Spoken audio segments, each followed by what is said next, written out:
Welcome everyone to another Malware Geek review. Today we're going to be taking a look at GData Internet Security. This is GData's second most comprehensive security suite. It's been a while since I've actually taken a look at one of their products, so I thought today was a good day to do so. If we dive into the product and we take a look at its usability and its user interface, it's a pretty simplistic, pretty straightforward user interface. The only thing I really don't like is the advanced settings menu is kind of hard to get to. You just have to click here and go into your more settings menu. But on the main user interface, you have real-time protection, idle scan, firewall, web protection, email, and spam protection. And you can disable the real-time protection from the main user interface, as well as the firewall and web protection, etc. You have your license information. Tells you whether the virus signatures are up to date. Your browser and app protection, and if there are any new notifications. Up here we have our virus protection menu.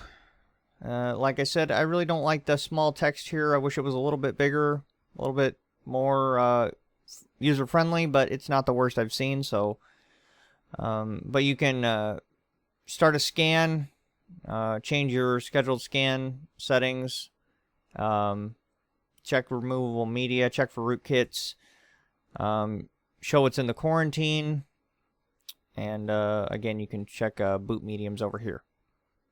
Under the firewall tab, you can set the security level, the mode, which networks are protected. It tells you how many attacks were prevented, and if any applications were blocked by the firewall. You have backup, which basically is just backing up your files and that sort of stuff. Parental controls, which is all disabled by default. Nothing really exciting in this menu. And then your auto start manager right here. And the only application under there is the VirtualBox additions. So overall, not too bad. If we take a look at its memory usage, one thing I want to say about this product is that its installation is quite lengthy. There is a little bit of a system slowdown that I'm noticing. And it does take up quite a bit of RAM, has quite a few processes, and there is a bit of a system slowdown, so I'm going to give it a little bit of a downgrade there in terms of its resource usage. It's not the greatest. Its installation takes forever, but it is using two separate engines. I know it's using the Bitdefender engine, and I believe it's using their own engine as well. So,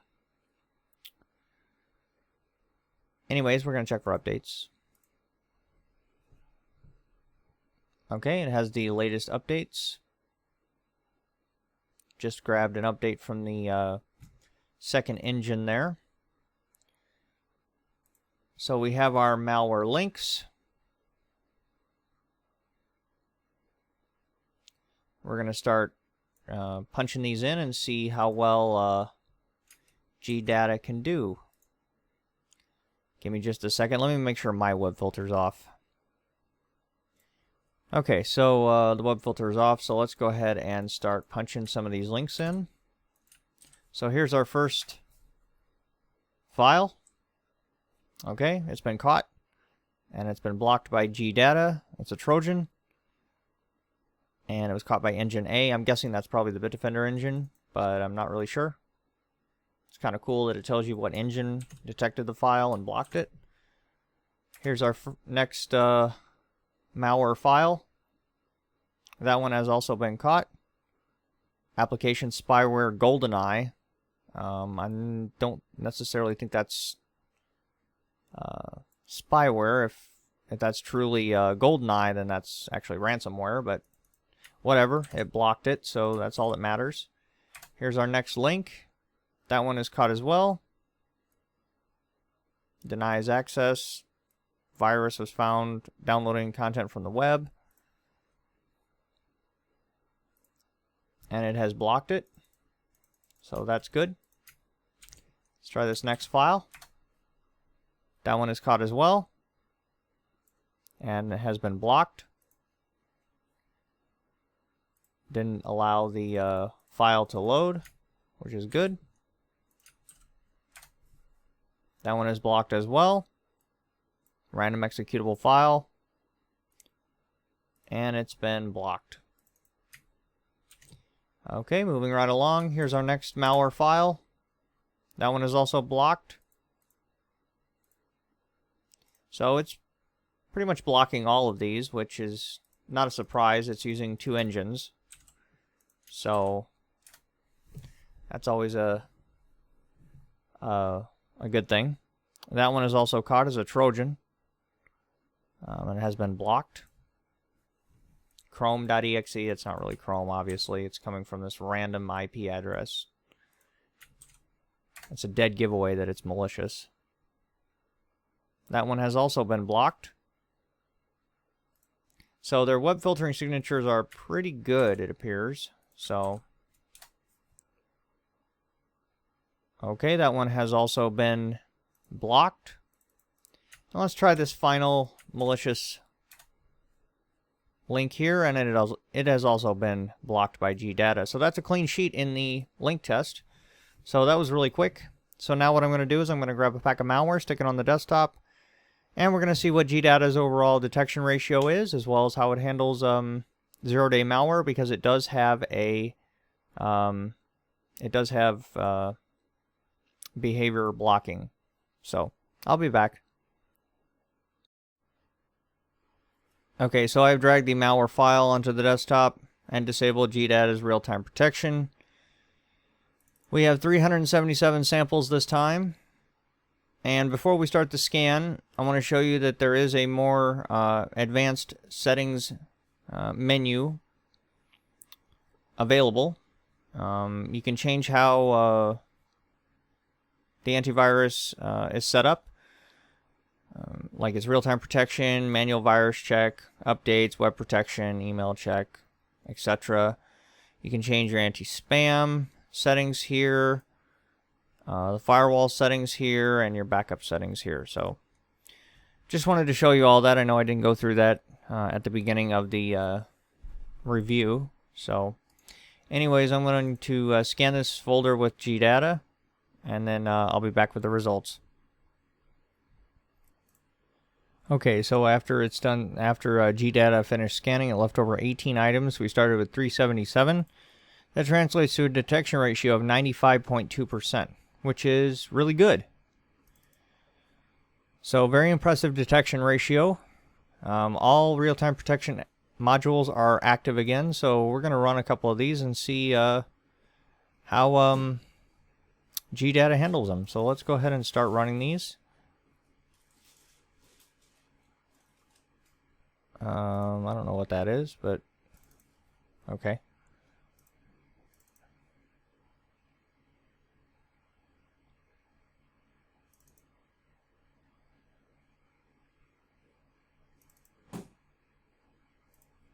This is adware. I've seen this before. We've all seen this before.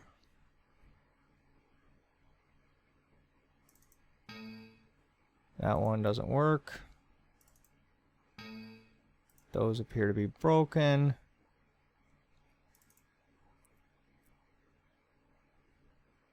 But I think we do have some malicious software running around, because I'm seeing things execute in the background. So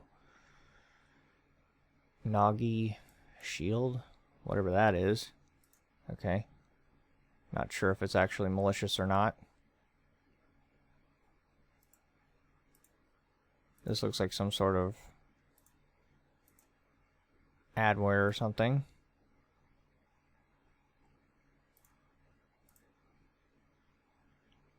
Okay, so it's detected some junkware apparently. And an attempt was made to access this junkware. Okay.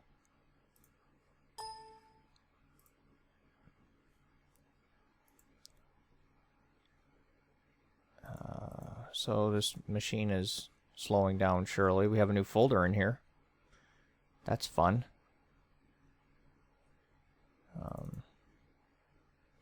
Okay, that's enough. So what we'll do is I'll start scanning with Zamana and Hitman Pro. I'll delete the malware file, and I'll scan with Zamana and Hitman Pro, and then we'll see what's on here. So I'll be back. Okay, so Hitman Pro is still scanning. Zamana finished scanning, found an adware associated file. And we have some new icons on the desktop, oddly enough. And if we look right here, Avast free antivirus has been installed. That was installed in the background. There was no indication that this would be installed. There wasn't a user interface related to it or anything like that. I uploaded it to VirusTotal, and VirusTotal said it was clean. Zamana also said it was clean. Okay, so Hitman Pro finished, and it found a couple registry keys related to this iWin toolbar, which we've seen before. There was no indication that this antivirus would be installed. There was no legitimate, user interface that you usually see with Avast free antivirus when you try to install it. I uploaded it to VirusTotal, like I said. It said it was clean. Zamana said it was clean. Hitman Pro just scanned it, said it was clean. So I have no indication to say that this is not Avast free antivirus. However, Avast, if you are distributing your antivirus via adware downloads or bundled software, shame on you. That is bad behavior for an antivirus company. So I just wanted to put that out there. If you are distributing your antivirus via bundled downloads or any kind of stuff like that, that's adware behavior. Shame on you. Anyways, enough about Avast. Overall thoughts on GData. Its system performance is awful. I will say that outright. It's downright awful. It slowed the computer down to like dinosaur speed. And I haven't seen that with other products.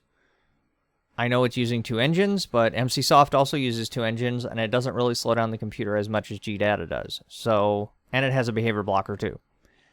So that's a downside. GData doesn't do well against adware at all. We have, I wanted to show you this as well. We have some toolbars that have been added, as well as our homepage has been changed. And homepage being changed is definitely adware behavior. So it doesn't do well against adware. It did remove the majority of the malware infections from the file over here. But because it has because its overall system performance is downright terrible, and it doesn't do well against adware, I'm going to say you guys should look elsewhere at this point. It has a good overall detection ratio, but it didn't catch adware changing the browser settings, which I think a behavior blocker should pick up on that immediately. And block that. I mean, that's definitely an unauthorized change, and it didn't stop it at all. So, and it installed quite a bit of adware here, and we have some Russian browser stuff down here as well. So, I'm going to say look elsewhere. Wasn't a total fail. I'm not saying I'm not recommending it, but there are definitely other options that perform better out there. So I hope you guys enjoyed this review, and I'll talk to you later. Thanks for watching.